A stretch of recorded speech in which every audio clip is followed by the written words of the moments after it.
আর যারা রাস্তায় দাঁড়িয়ে চিৎকার করে আমায় গালাগালি দিচ্ছেন তাদের বলবো, আপনারা তো চারিদিকে লোক পুষে রেখেছেন, এই রায় তো আপনারা কলকাঠি নাড়েননি তো।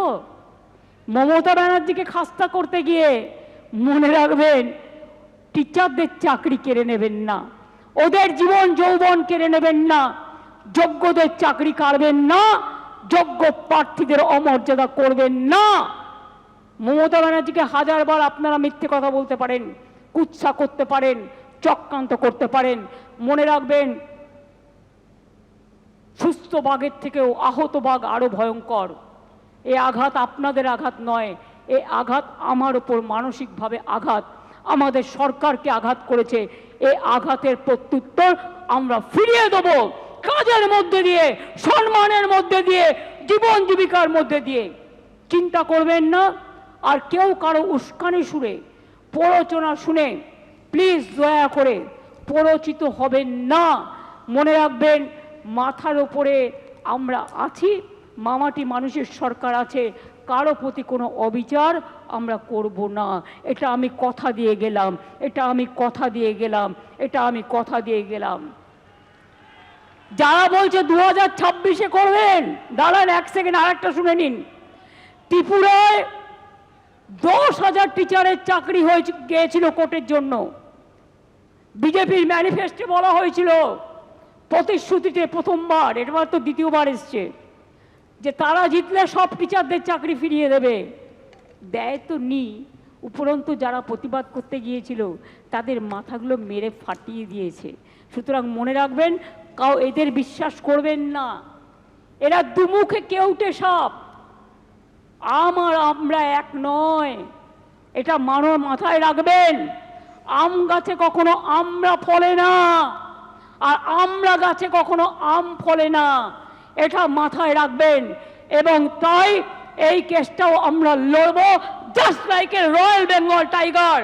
আর আমি স্টুডেন্টদের বলবো, এই ডিপ্রাইভ টিচার অ্যাসোসিয়েশনের যারা আছে তারাও একটা গ্রুপ করে, আমরা যে লয়ারদের দিচ্ছি তারাও যদি মনে করেন তারা কনসাল্টিং প্রসেসে থাকবেন, তাদের স্যাটিসফ্যাকশনের জন্য আমি এডুকেশন মিনিস্টার এবং সেক্রেটারি এবং চিফ সেক্রেটারি এখানে আছে, তাদের রিকোয়েস্ট করব ওদের থেকেও একটা স্মল গ্রুপ তৈরি করে নাও।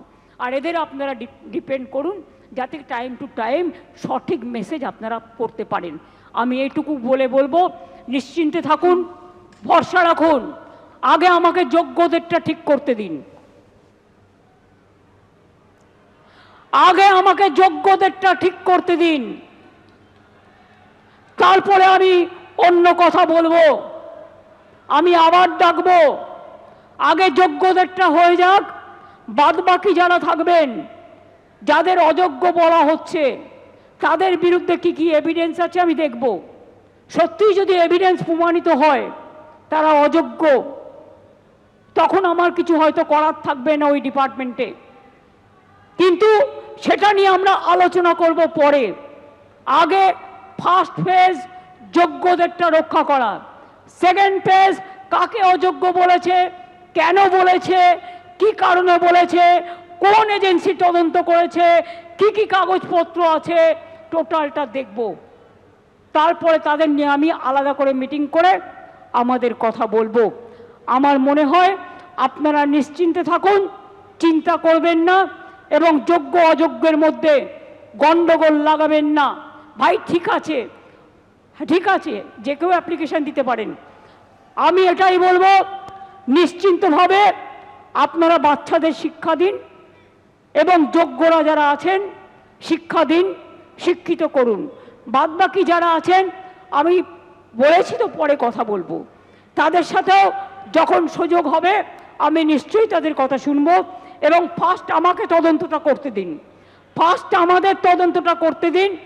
আমরা দেখতে চাই, শুনুন, পথ যখন হারিয়ে যায় নতুন পথ একটা খুঁজে পাওয়া যায়। কাজেই দুটো পথই আমাদের কাছে, আমরা ক্লারিফিকেশন চাইব, আইনের ধারা অনুযায়ী কাজ করব, আইন মোতাবেক কাজ করব। বাট কারো চাকরি যাওয়াটা আমাদের ধর্ম নয়, চাকরি ফিরিয়ে দেওয়াটা, চাকরি করে দেওয়াটা আমাদের ধর্ম। আমি এইটুকু বলে আমি আশা করব শিক্ষক শিক্ষিকারা তাদের কাজে তারা যেমনভাবে কাজ করছেন তারা কাজ করবেন, তাদের যেন কোনো রকমভাবে কোনো অসুবিধে না হয়। শিক্ষক না হলে আমার শিক্ষা ক্ষেত্রটাই টোটাল কোলাপস করে যাবে, বাচ্চারা পড়াশোনা করতে পারবে না।